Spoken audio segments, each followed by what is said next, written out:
Hello viewers, I doctor S B K Lal welcome you all in my YouTube channel. मेरे YouTube channel में आपका बहुत बहुत स्वागत है। आज हम आपके लिए लेकर के आए हैं position of particle at rest और चर्चा करेंगे फ्रेम ऑफ रेफरेंस का। दोनों एक दूसरे से संबंधित है।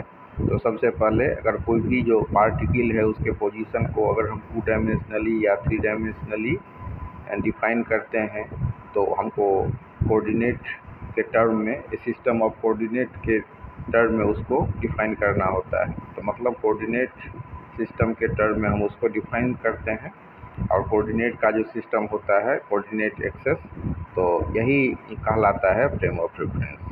तो हम कह सकते हैं कि when we define the position of a particle in 2 और 3 dimension in terms of a system of coordinate axes called a frame of reference. तो सबसे पहले हम थोड़ा सा चर्चा कर लेते हैं कि कोई भी पार्टिकल होता है उसको हम कैसे डिफाइन करेंगे। कोई भी जो पार्टिकल होता है उसको हम पोजीशन को कैसे डिक्लेयर करेंगे। तो इससे पहले एक हम चर्चा कर लेते हैं पार्टिकल का। तो पार्टिकल क्या होता है? Particle is really just a piece of matter और quantity of matter having practically no linear dimension but a position. उसका पोजीशन होता है लेकिन लीनियर डायमेंशन नहीं होता है।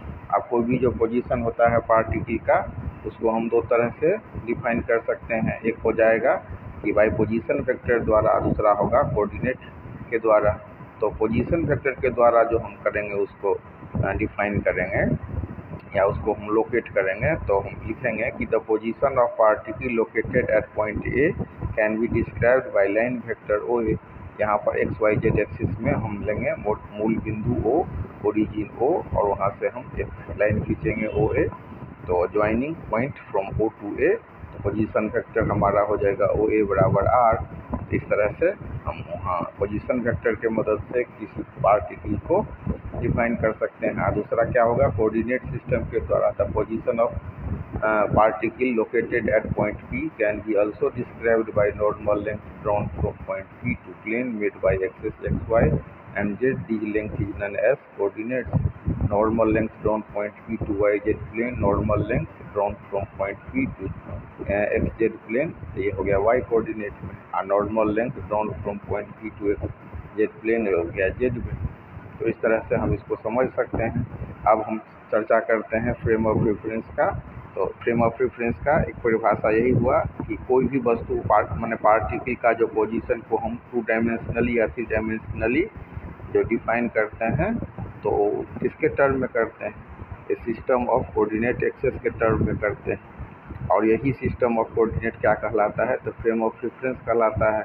और ये the simplest frame of reference is the Cartesian system of coordinate in which the position of the particle is specified by its 3 dimension by its 3 coordinates x y z।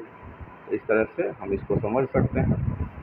अब ये जो हमारा definition है इसका फ्रेम ऑफ रेफरेंस का, इसको हम समझते हैं। एक डेफिनेशन हमने समझा, अब एक तो दूसरे ढंग से हम ऐसे भी कह सकते हैं the system or object about which the state of matter body described such as a system or object is known as reference frame। अब इसके बाद इसको कार्टेशियन जो कोऑर्डिनेट सिस्टम है उसके टर्म में इसको लिखते हैं। तो it has 3 mutually perpendicular axes which is intersect at a point O. तो हम देख सकते हैं कि एक्स वाई जेड तीनों एक दूसरे पर परपेंडिकुलर होते हैं। अब 2 टाइप का फ्रेम ऑफ रेफरेंस होता है। एक होता है there are 2 types of frame of reference, एक इनर्शियल और दूसरा नॉन इनर्शियल। तो इनर्शियल फ्रेम ऑफ रेफरेंस में क्या होता है? सिस्टम और object which observes are not subject any type of acceleratory motion. दूसरी बात यह है कि इनर्शियल फ्रेम ऑफ रेफरेंस में न्यूटन का नियम लागू होता है। इनर्शियल फ्रेम ऑफ रेफरेंस और न्यूटन्स फर्स्ट लॉ क्या है? Law of inertia. और तीसरी बात है कि inertial frame of reference is either at rest और मूविंग विथ यूनिफॉर्म वेलोसिटी। तो अगर फोर्स 0 है तो हमारा एक्सीलरेशन 0 हो जाएगा, F E 0 a is equal to 0।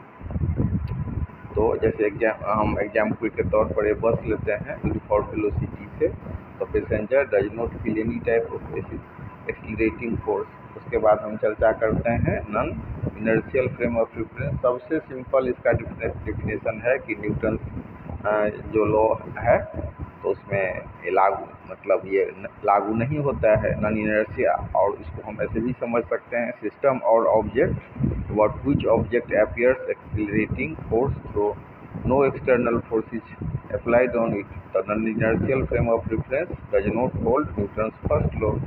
इस तरह से हम इसको समझ सकते हैं। तो सबसे बेसिक क्या है कि सबसे पहले इसका हम डिफिनेशन समझते हैं। पोजीशन ऑफ ए पार्टिकल को हमको समझना होगा। We know that how we can define the position of a particle in 2 और 3 डायमेंशंस। तो कैसे इसको डिफाइन करते हैं।